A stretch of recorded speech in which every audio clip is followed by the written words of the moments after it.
This is how the Carver looked when it first arrived on its trailer.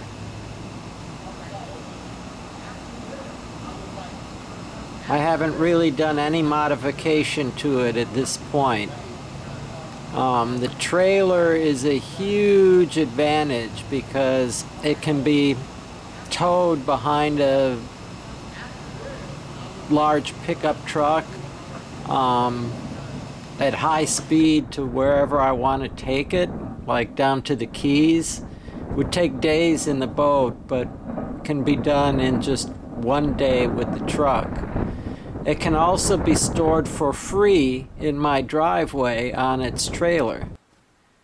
So that is another wonderful advantage of having a boat that fits on a trailer. I don't know if you can see up front. There's not much to see now. This is the back deck. There will be a big solar panel rack that covers the whole back of the boat. But this is the way the boat was when it first arrived. That bimini top goes up on the fly bridge. Look to the left. That curtain is in a window that goes from the front steps leading into the cabin over to the back cabin. And I enclosed that so it's actually useful space. In the back cabin it holds my charge controllers and electrical stuff, and by the stairway it holds stuff that I would need outside on the boat. There's a nice big V berth. The sofa at the moment was set up to sleep on. This is how the rear cabin was when I got the boat, aside from all the junk that I piled in there. I've since built a storage area with a work counter on it.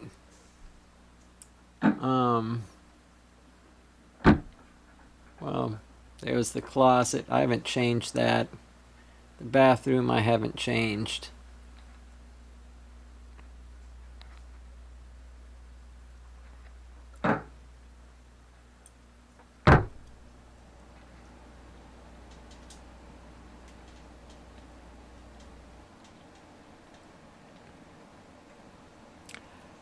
Starting at the back of the boat for our tour.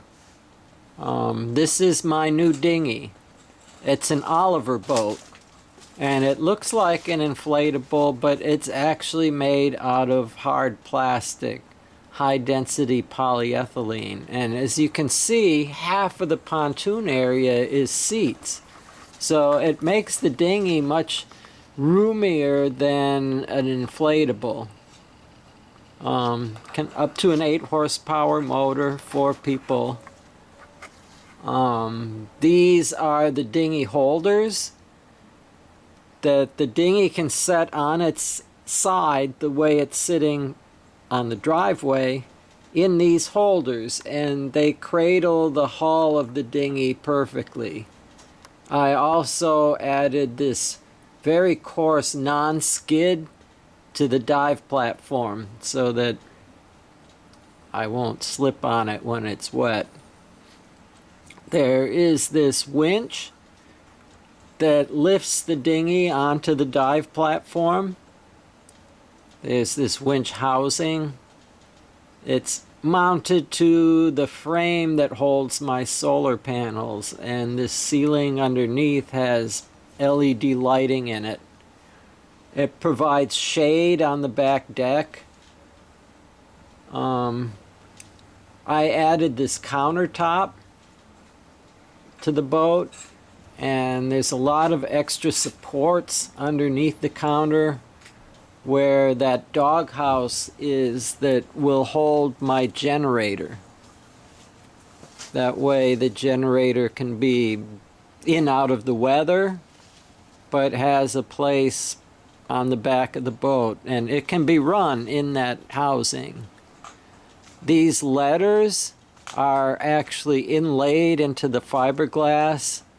I put on vinyl letters and then rolled several layers of gel coat to thicken it, and then sanded down to the vinyl letters, peeled them, and put colored gel coat, and then sanded it flat. This counter was added to the back of the boat, which was very narrow and not really useful. And this is my generator doghouse.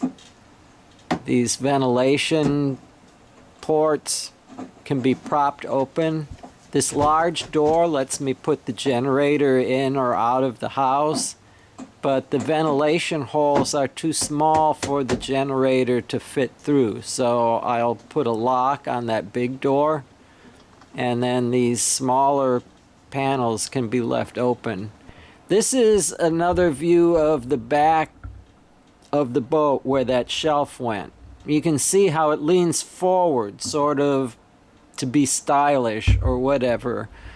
But the actual ledge at the back is only about 3 inches wide and not really useful for much. This is a different view where you can see how narrow that back ledge was before the shelf was added. These are the solar panels. They're on top of the new solar panel rack. There are 3 100-watt panels.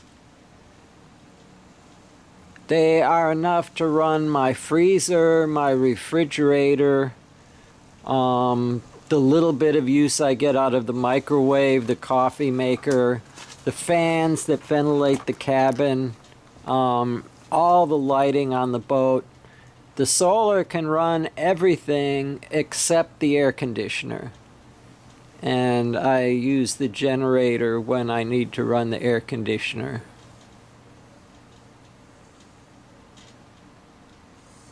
Normally I won't need the generator because the fans are sufficient when I'm anchored out.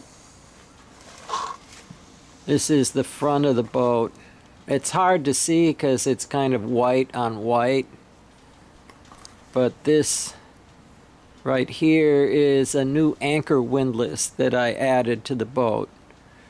You had to somehow make your way forward and pull up the anchor by hand. So this allows me to drop anchor and raise anchor from the helm, which is much safer.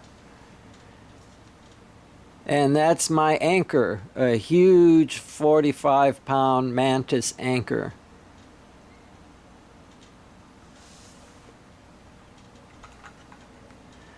This is the solar panel rack seen from the side. In addition to being a holder for the solar panel, the dinghy davit, shade for the back deck, lighting, it's also a good spot to hang up dock lines and fenders.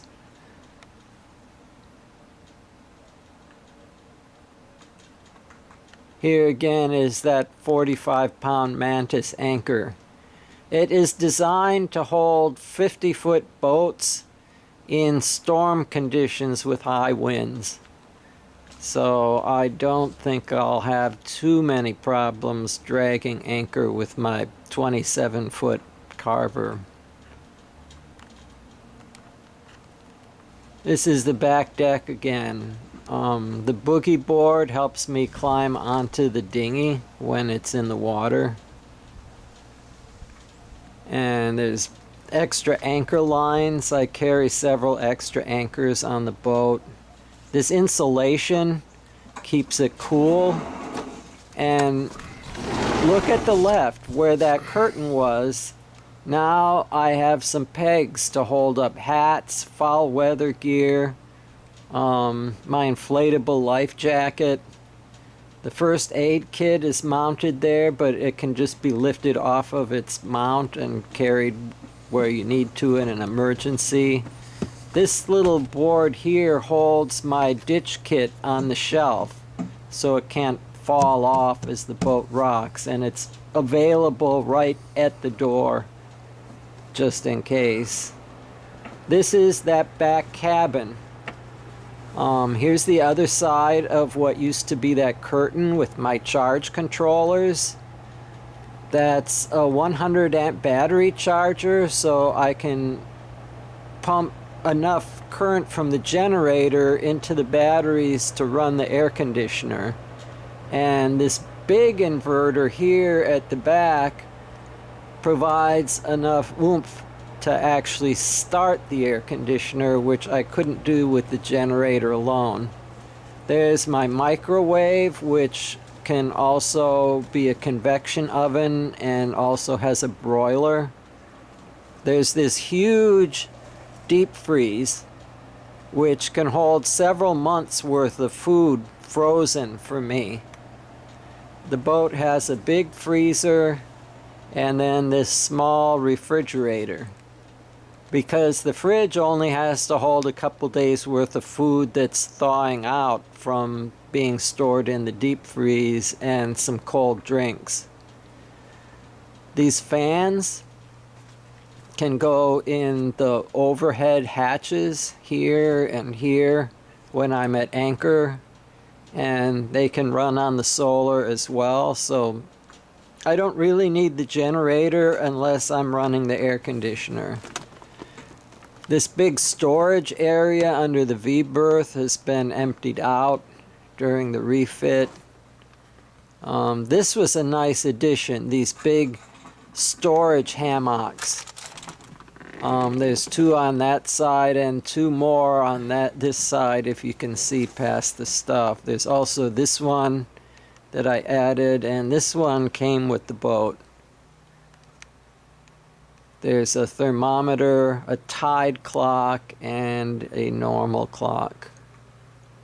This is the area where I guess most of my chargers and laptop stuff will be. There's a toolkit for the boat. Everything is in disarray because I'm in the middle of refitting the boat, and all this has to be packed away by May when I leave. Here's some storage that I made underneath that back work counter. There's a light under the counter so it's not a black hole when I'm searching for stuff there. This is an LED tube light that lights the back cabin. There's an 8-footer there and a 4-footer here. They all run off of the solar. These LED floodlights, one on each side of the cabin, lights up the table when the table is in place. They would turn on if I had the 12 volts to that circuit turned on at the moment. And this is my mess. All the tools and all this stuff is out because the boat is being worked on every day, basically. Whatever is done by May is great, and whatever isn't done by then doesn't get done. This ceiling is only temporary. These LEDs work because I have the power turned on for the winch housing. And this is the control for the winch, which when it's not being used tucks away right up here in the birdhouse or the winch housing or whatever you want to call it.